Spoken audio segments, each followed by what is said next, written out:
자, 이번에는 그 함수의 두 번째 과제로 내준 문제 5번 한번 문제풀이를 해보도록 하겠습니다.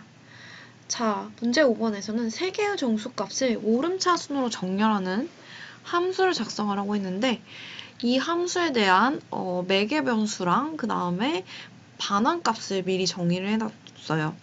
그래서 일단 정렬하는 함수 이름은 sort로 하라고 되어 있고 그 다음에 반환값은 없는 void형이래요. 그리고 매개 변수로 메인 함수에서 입력받은 세 개의 정수의 주소값을 전달을 받습니다. 그래서 int 포인터 a, int 포인터 b, int 포인터 c로 이렇게 세 개의 정수에 대한 주소값을 전달받으라고 이렇게 포인터형 매개 변수 3개를 정해줬네요. 그 다음에 데이터 교환이 필요한 경우 문제 4번에서 작성한 수합 함수를 이용하여라 라고 하는데 4번을 제가 설명하진 않았지만 4번은 두 개의 수를 바꾸는 함수입니다. 자, 그러면 일단 메인으로 볼게요. 자, 메인에서 일단 정수 3개를 입력받을 거니까 printf로 이제 정수 3개 입력 써주고 scanf로 %d 3개 써주고 and a, and b, and c에서 a, b, c에 3개의 정수, 사용자한테 입력받은 값 3개의 정수를 저장하고 있어요. 자, 그러면 입력받은 값을 갖다가 이 sort 함수 호출을 통해서 주소값을 넘겨줄 거니까 매개 변수의 인수로서 and a, and b, and c로 a, b, c의 주소값을 넘겨주고 있습니다.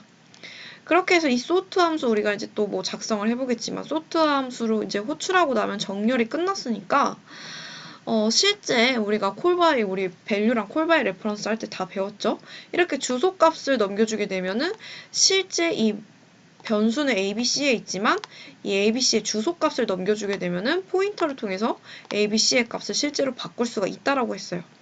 그래서 ABC 값이 정렬을 통해서 바꿔주는 거죠. 바꿨으니까 이제 정렬이 끝났으니까 정렬된 숫자를 최종적으로 sort 함수가 끝나면 출력했을 때 ABC를 그대로 출력하게 되면 정렬이 이제 완성이 됐으니까 이제 정렬된 모습을 확인할 수가 있을 거예요. 자, 그러면 이제 sort 함수를 작성을 해볼게요. 자, sort 함수 이 반환형하고 매개 변수 이미 다 정해졌으니까 메인 안으로 가볼게요. 자, 메인 안으로 가서 자, 그럼 함수의 코드는 어떻게 되냐? i는 0부터 i가 2보다 작을 때까지 i++예요. 그러면 i가 0일 때 한 번 실행되고 i가 1일 때 실행돼서 2번 실행할 거예요. 근데 뭘 하는 거냐?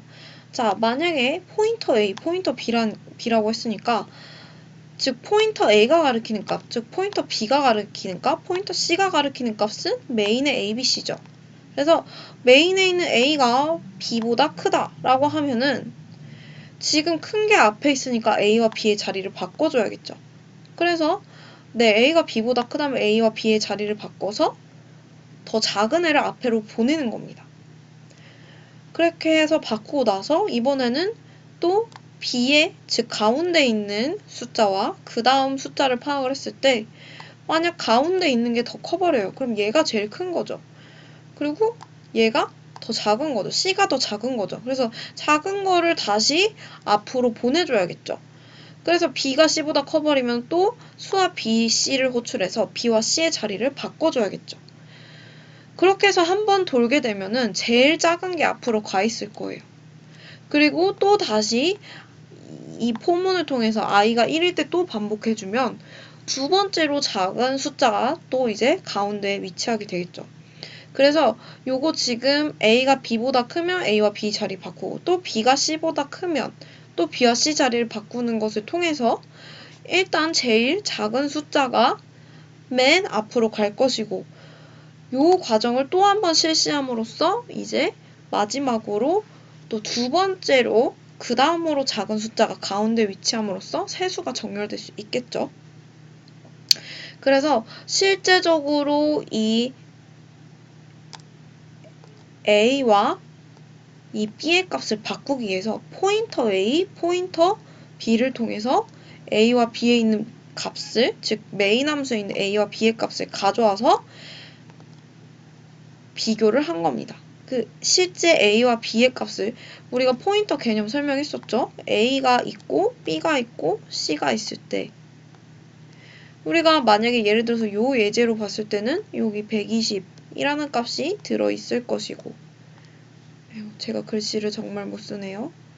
그 다음에 B라는 값에는 뭐가 들어있어요? 99. C라는 값에는 1000이 들어있겠죠? 근데 여기에 있는 A, B, C는 포인터 변수니까 이 A를 가리키고 수가 있고, 메인에 있는 B를 가리킬 수가 있고, 메인에 있는 C를 가리킬 수가 있는 거죠. 가리킬 수가 있으니까 요 값을 갖고 와서 비교하려면 간접 참조 연산자인 포인터 A를 포인터를 붙여서 포인터 A로 그리고 포인터 B로 하게 되면은 A가 가리키고 있는 값의 값이 무엇이냐 이 말이죠. A가 가리키고 있는 게 요 메인 함수 A니까 120일 거고, B가 가리키고 있는 건 메인 함수의 B니까 99일 거고, C가 가리키고 있는 건 메인 함수의 C니까 1000이 되겠죠. 그래서 요 값을 이렇게 가져와서 비교하는 거죠.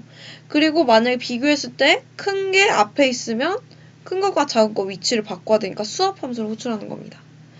근데 수합함수도 이게 원래는 문제 앞에 있는 문제 4번을 먼저 봐야 되는데, 문제 4번에서는 그냥 이 수합함수라는 거는 그냥 두 수를 바꿔주는 거예요. 두 수의 값을 바꾸는 건데, 포인터 A, 포인터 B로 받아서 지금 임시 매개변수 템프 두고, 템프는 포인터 A, 포인터 A는 포인터 B, 포인터 B는 템프, 이렇게 하면 A, B 바꾼다는 거 우리가 콜바이 밸류랑 콜바이 레퍼런스 예제할 때 이미 설명했기 때문에 제가 원래 문제 4번이 수합함수 작성하는 함수인데 제가 설명하지 않겠습니다. 수업 시간에 다 한 거예요. 어쨌든 간에 이 수합함수 수업 시간에 한 거 그대로 가져온 거고, 그걸로 지금 이 함수 호출해서 두 수를 바꾸면 돼요. 근데 문제는 우리가 전에 했던 예제는 위에 올려보면 이것도 수업 시간에 한 건데, 호출할 때 어떻게 했냐? 여기서 수합 and A and B를 했어요. 왜냐면 메인 함수에 있는 A, B 값을 실제적으로 바꿀 거니까 이 수합 함수가 포인터로 매개 변수가 돼 있으니까 A, B의 주소값을 넘겨야 되니까 and A and B를 한 거란 말이에요. 그런데 두 번째 경우는 지금 우리가 지금 보고 있는 이 문제 같은 경우는 sort 함수 안에서 수합 함수를 호출하는데, 결과적으로 이 메인의 A, B, C의 주소값을 넘겨야 되는데 이 메인의 A, B, C의 주소값은 포인터 안에 들어있죠. 그렇잖아요. 지금 메인에 A, B, C가 있고 실제적으로 값이 지금 99가 다 들어있고, 네, 제가 글씨를 잘 못 써서 여기가 처음에 99가 아니라 120이네요. 120이 들어있고 99가 들어있고 1000도 들어있고 한데 이게 메인이고, 이 sort 함수의 A, B, C는 얘를 지금 가리키고 있는 포인터 변수죠. 포인터 변수는 A의 주소값을 가지고 있죠. 여기 안에 들어있는 값이 뭐예요? 매개 변수 안에 들어있는 값이 and A인 거죠. A의 주소가 들어있는 거예요. 그러니까 여기 호출할 때 어차피 A 안에 들어있는 값이 메인 함수 A의 주소인 거죠. 그리고 B에 들어있는 게 뭐예요? 이 sort 함수의 지역 변수로서 포인터 변수가 만들어지는데, 이 포인터 변수는 메인 함수의 B를 가리키고 있어요. 근데 메인 함수의 B를 가리키고 있는데 이 B라는 변수 안에는 메인 함수 B의 주소값이 들어있죠. 그러니까 우리가 얘를 넘길 때 아까 있는 예제처럼 요렇게 AND에 A, B를 할 필요가 없이 얘가 지금 이 sort 함수의 매개 변수의 A 안에는 A의 주소값이 들어있으니까 그냥 수합 A, B만 하면 되는 거예요. 그러면 메인 함수의 A, B 값이 전달이 되는 겁니다. 그러면 얘가 이제 호출돼서 실제 A, B 값이 바뀌어올 거고, 그 다음에 얘도 호출돼서 실제 B, C 값이 바뀌어오겠죠. 그래서 그 과정을 2번 반복하면 세수가 바로 정렬이 되겠죠. 그래서 여러분들이 제가 이걸 설명한 이유는 원래 우리가 이 수합함수 수업 시간에 예제 다 했지만 호출할 때 이렇게 한다고 했는데 call by reference인데 왜 이렇게 보내지? 라고 의아해 하실 것 같아서 제가 그 부분을 설명하기 위해서 이 예제를 설명했습니다. 그러면은 문제 5번은 여기서 마치도록 하겠습니다.